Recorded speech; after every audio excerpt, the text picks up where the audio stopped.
बऱ्याच मुलींचं मला मेसेज आलं की सर 800 मीटर विषयी व्हिडिओ बनवा. तुम्ही फक्त 1600 मीटर विषयी सांगितलं, मुलांना सांगितलं, मुलींना काहीच सांगितलं नाही. मुलींना वर्कआउट माहित नाही, 800 मीटरचा आठवड्याभराचा वर्कआउट. तर मी आज वर्कआउट सांगणार आहे वाघिणींसाठी. वाघीण म्हणण्याचा उद्देश असा की तुम्ही भरती झाल्यानंतर वाघिणीचं कातडं घालणार आहे, त्यामुळे वाघीण. पोलिसाचं वर्दी म्हणजे वाघिणीचं कातड आहे, लक्षात ठेवा. त्यानंतर आपण 800 मीटरचं पूर्ण वर्कआउट सांगणार आहे. पूर्ण आठवड्याभराचा वर्कआउट जर तुम्ही फॉलो केला तर तुम्हाला 800 मीटरमध्ये पैकीच्या पैकी मार्क पडणार आहेत. हे वर्कआउट तुम्ही 100% फॉलो करा. गावाकडच्या मुलींमध्ये ताकद असती, पण त्यांना माहित नसतं की बाबा काय वर्कआउट केल्यानंतर काय इम्प्रूव्ह होईल.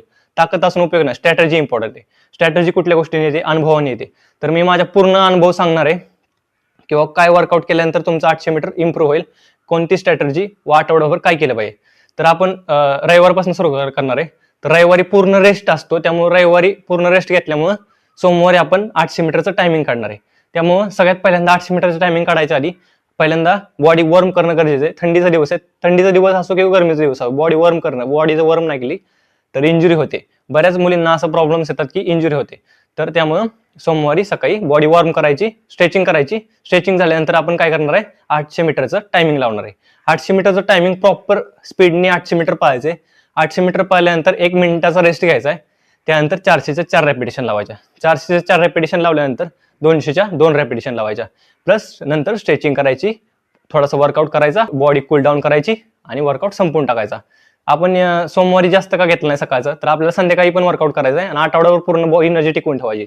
त्यामुळे आपण सोमवारचा कमी वर्कआउट घेतला. तर आता सोमवारी संध्याकाळी काय करायचं?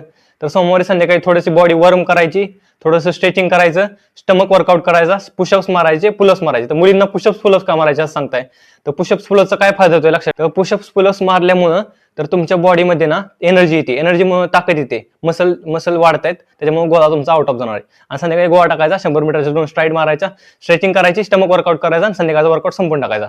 त्यानंतर मंगळवारी, सोमवारी स्पीड पळलो, 800 मीटरचं प्रॅक्टिस केलं. त्यानंतर मंगळवारी काय गरजेचं? स्टॅमिना गरजेचं. स्टॅमिना कशाने वाढतो? तर लॉंगने वाढतो. तर लॉंग पाहायचे 5 किलोमीटर. 5 किलोमीटर पाहायचे, एकदम स्लो स्पीडने पाहायचे, फास्ट पाहायचं नाही. फास्ट का पाहायचं नाही? तर आपल्याला स्टॅमिना डेव्हलप करायचा, स्पीड नाही डेव्हलप करायचं. मंगळवारी स्टॅमिना डे. त्यानंतर 5 किलोमीटर पळून आल्यानंतर थोडेसे 100 मीटरच्या 2 स्ट्राईड मारायच्या. त्यानंतर स्ट्रेचिंग करायची, वर्कआउट करायचा आणि वर्कआउट संपवून टाकायचा. मंगळवारी संध्याकाळी गोळा टाकायचा, स्टमक वर्कआउट करायचे आणि वर्कआउट संपवून टाकायचा. त्यानंतर बुधवारी आपण काय करणार आहे? तर मंगळवारी स्टॅमिना वाढला, तर बुधवारी काय गरजेचं आहे? स्पीड गरजेचं आहे, बरोबर. तर स्पीडसाठी आपण 200 मीटरच्या 8 रेपिटेशन मारणार आहे. कशा मारणार आहे? Slow fast. पहिल्यांदा 400च्या ट्रॅकवरच मारायचा. कोणता पण वर्कआउट करताना 400चा, फक्त लॉंग 5 किलोमीटर किंवा 2 किलोमीटर तुम्ही रोडवर पळू शकता किंवा रस्त्याने पळू शकता.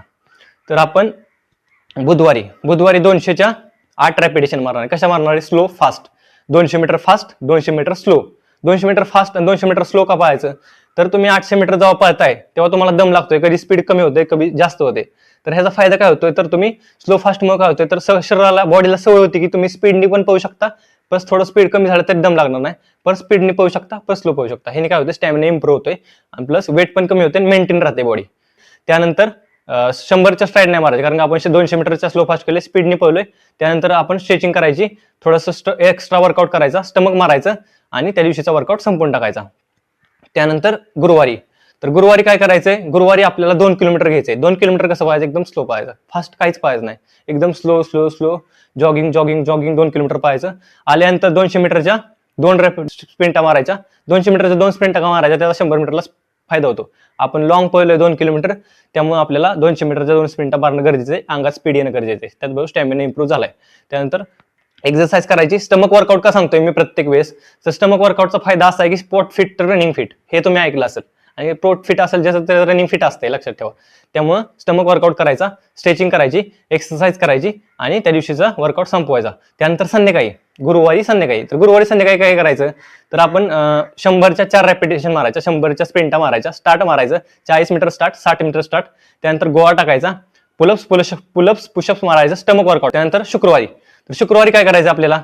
तर आपण 2 किलोमीटर लॉंग पळलो गुरुवारी, तर शुक्रवारी आपल्याला मारायच्या 400 मीटरच्या 8 स्टॉपने मारायच्या, स्लो फास्ट मारायचं नाही. 400 मीटरच्या 8 कशा मारायच्या?